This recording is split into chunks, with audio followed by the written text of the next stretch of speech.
And then, it's day 2 actually. So excited for today!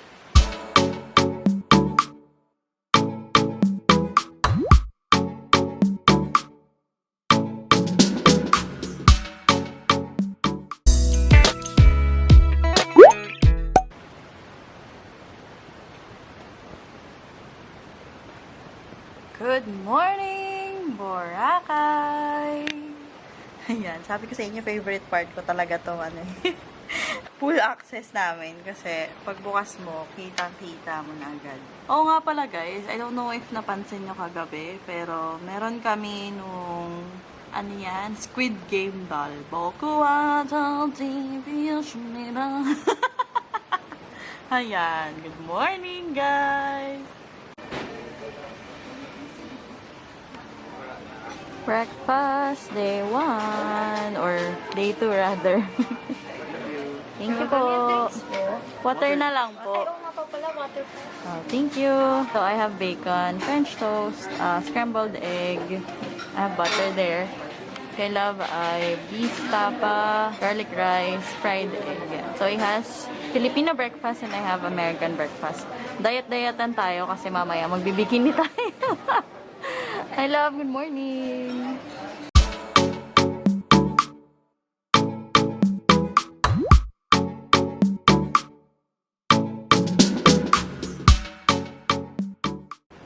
Hello, day 2 of Boracay, and this is my outfit. Yan, orange, reddish, tawag dito, bikini. Tapos, I have a kimono that's see-through, that's kind of blue. Yung si Love, nag-ano pa siya doon. Huwag naman muna natin siya isama. Day 2 of Boracay. Nagsa-sunscreen pa daw siya. But this is our outfit for today. Matchy-matchy. Yung sa kanya ganito, and then yung sa akin ganyan. So busy naman mag... Dito. Ano ka din, Love? So, habang naglalagay siya ng sunscreen, today, ang plans namin, magpipicture-picture kami, ayan, tatapusin namin yung TikTok na sinimulan namin kahapon.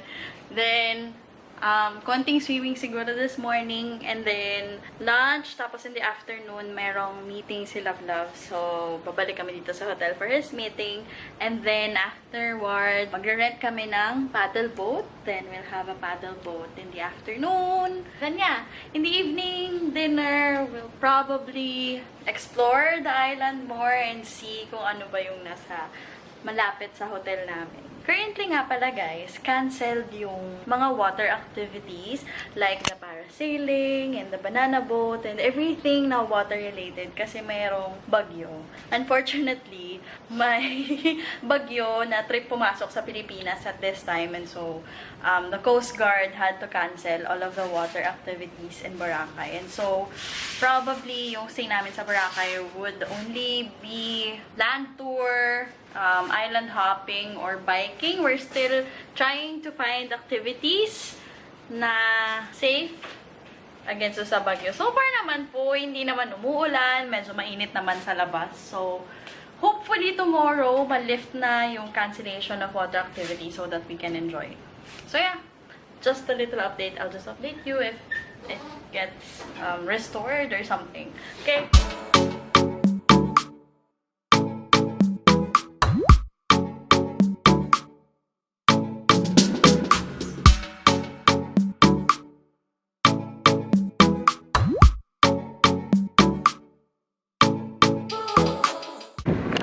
So, ayun po, naging photographer, videographer tayo. Dito tayo sa gitna ng dagat ngayon. I love. Ayan, naka-paddleboard po siya. Ako naman yung kasunod. Let's go, guys! Boracay! Yeah!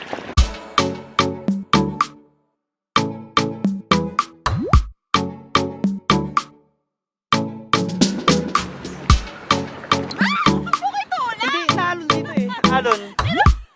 Naalon dito. Nagbibidyo ka? Hali, nakuha na niyo. Tinulak mo kasi ako eh! Ayan.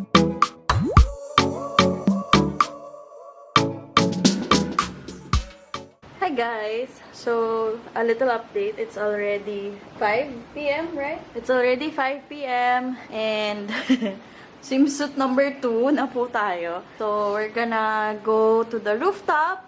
They have an infinity pool sa rooftop nitong Boracay Ocean Club. And so, we're gonna check it out. But before that, we plan to eat dinner. Doon naman sa may dulo ng Station 3. So, we're gonna check out kung ano yung mga nandito sa Station 3. And yeah, this is my outfit for tonight.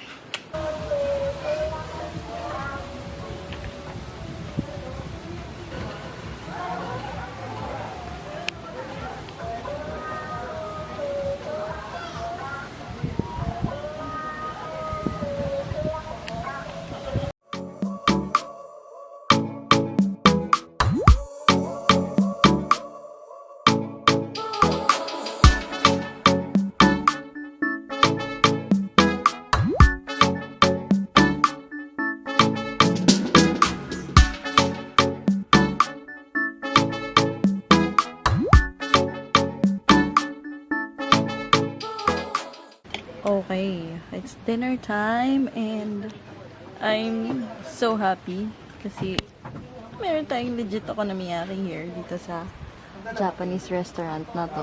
Diba? Ayan o, mismo. Okonomiyaki, yatsu yatsu, umai! And Love is having gyoza. And nasa yung rice mo? Ayan pala. Oishi desu ka? Dou desu ka? Ii desu ka? Ii ne. Naubos na namin yung popcorn. That's free. Then we have just service water. Kasi, tipid living in Boracay. And then, we're gonna dig in. See? See? There's your hand. See? It's so big. We're gonna dig in na. Happy dinner!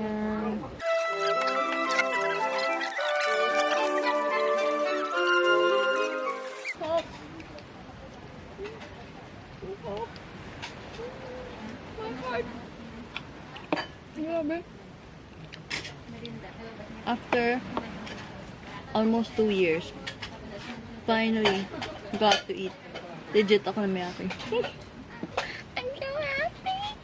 Hello guys! So, nasa elevator kami ngayon kasi we're going to the rooftop or the roof deck of Boracay Ocean Club where they have their infinity pool and bar. So, let's go! Wow, walang tao. Walang tao! Ay, walang tao! May jacuzzi here. Diyan tayo sa jacuzzi. Ha? Sobrang lamig. Malamig yung hangin. Doon na tayo sa jacuzzi. Tara. Come on, let's go.